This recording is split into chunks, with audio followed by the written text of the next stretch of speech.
Bonjour, très heureux de vous retrouver dans cet épisode des réacteurs de territoire.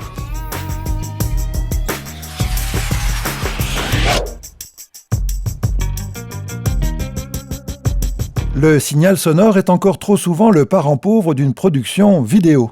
Il faut bien reconnaître qu'à titre personnel, la pratique de la photo et de la captation vidéo nous est plus familière que la prise de son qui se limite, dans le pire des cas, à l'enregistrement du message d'accueil de votre répondeur téléphonique. Pour pouvoir assembler des sons, les superposer, les mixer dans un projet audiovisuel, ils doivent être individuellement optimisés. Pour bien comprendre de quoi il s'agit, voici l'extrait de l'enregistrement d'une interview par téléphone dont le niveau est trop faible.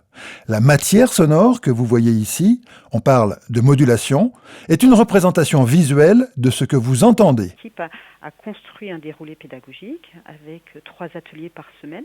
Et on n'entend pas grand-chose. Les graduations et surtout l'indicateur à droite, le vumètre, montrent que la modulation est comprise ici entre moins 33 et moins 18 décibels. Autrement dit, dans les moments où l'intensité sonore est la plus importante, le signal est encore assez faible. On a de la marge. Voyez maintenant ce qui va se produire en appliquant une normalisation de ce signal. Boum!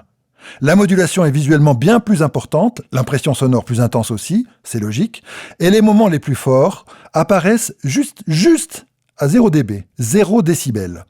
Cette action de normalisation, même sommaire comme ici, est un préalable à tout projet de montage ou de mixage pour disposer de sources sonores normalisées. Sauf que, écoutez le résultat. On regarde sur soi-même, la confiance en soi, on va travailler la remise à niveau en français, on va travailler toutes ces choses-là, l'ouverture culturelle. Des choses. À normaliser un signal visiblement trop faible, on normalise aussi le souffle et d'autres bruits indésirables qui remontent à la surface. Si vous avez des questions ou des précisions à obtenir, n'hésitez pas à m'envoyer un courriel, je vous répondrai le plus vite possible.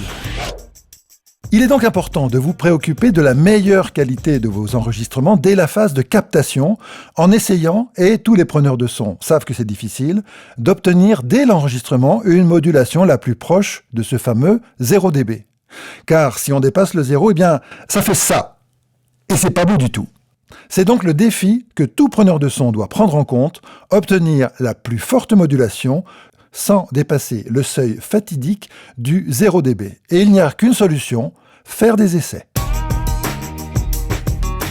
Maintenant, c'est à vous de jouer, je suis sûr que vous allez très bien vous en sortir. C'est tout pour aujourd'hui.